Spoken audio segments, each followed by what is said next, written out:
And joining us is Mark Stock, one of the co-founders of Big Iron Auction and Realty Company. And Mark, thanks for joining us. Hey, my pleasure to be here, Ken. Good to see you, sir. You and I have been friends for quite a while, and it's a great story. And folks need to do some research and see how you all have grown this business. But the reason why I want to have you on is really to talk about this literal explosion in the land market. And you've done some research and just observations, and your team have come up with maybe three key points of why this land market's doing what it's doing. And what do you think is the biggest factor? Well, you know, inflationary things, usually people like to put stuff in that maintains a good, steady increase in value over time. And land has always shown that it's one of the better investments out there. But, you know, low interest rates is driving a lot of this, Ken. We've seen tremendously low long-term fixed interest rates that are appeasing to a lot of people. And of course, the government then changed their first-time land loan order programs, increased the limits up to 600,000, which helps a lot of the younger people now participate. And then a lot of lenders will take that loan over on whatever additional funds are there needed to close that transaction. But we also see commodity prices too that have stimulated this market. So yeah, when you have 13 and 14 and $15 beans, and you have $5 and $6 selling opportunities from old crop and new crop corn, that always stimulates the market. And we don't see a lot of land on the market right now. So just like everything, when you have supply and demand coming into play, then you see a run up in values. But land's a good investment long term. Short term, sometimes you wonder, but long term, it has always been a good positive thing to put money into. You talked about investments. That's always been the kind of catch-22. If you're in agriculture, you know, who are those that are buying that land? Is it farmers? Is it outside investors? You know, it's a little bit of both, but it's still end users are buying predominantly most of the land. We have seen a lot of the second to last bidders on some of our online land auctions are from investment groups, but even they have a number that they're striving for. But the majority of the time, an end user usually ends up with it.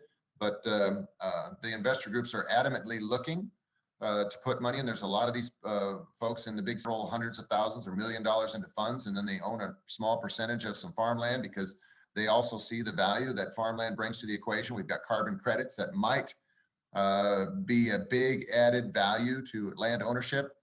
So that inspires a lot of the folks that want to invest into land to throw more money into that equation. So, you know, eventually they're going to have to adjust where they want for their return on investment to get some of it bought, because an end user will pay more because they've driven by it all their life and they just need to have it, right? My mom always said when something comes up for sale a couple miles from where you live, you're probably only going to have one shot in your lifetime to own that. So that's why the end users play hard when there's something close to their operation. Mark Stock from Big Iron Auction Realty is joining us. Let's take a break. We're going to talk about this hot land market as well as the hot farm machinery market. We return.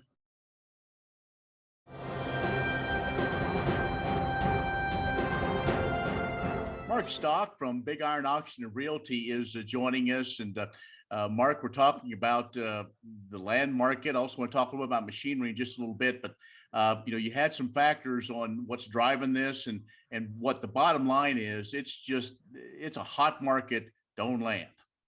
It's a hot market. It's a very hot market to own land, driven by a shortage of supply. So if there's anybody out there thinking about selling land, now might be a good time. And another factor to consider it is we really don't know, Ken, what's going to go on in Washington right now with all of the rules that dictate 1031 exchange, whether they'll even be around anymore.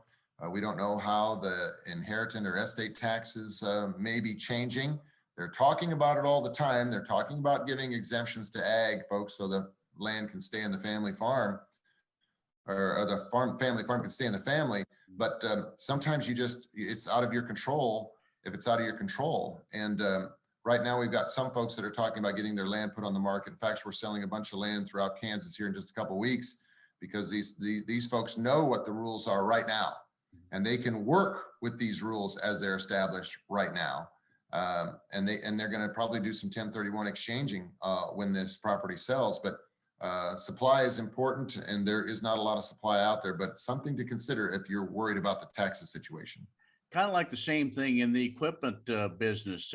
You and your company, one of the early adapters, early leaders in a different way to market equipment through online auctions, and now you're one of the standard bearers, if you will, around the country. And so you have your pulse on what's going on with machinery sales, this resale of this equipment. I understand it's just about as hot as the land market. Good equipment. It's extremely hot, and it's driven because the big farmers can't get anything new for a while because COVID has shut down manufacturers.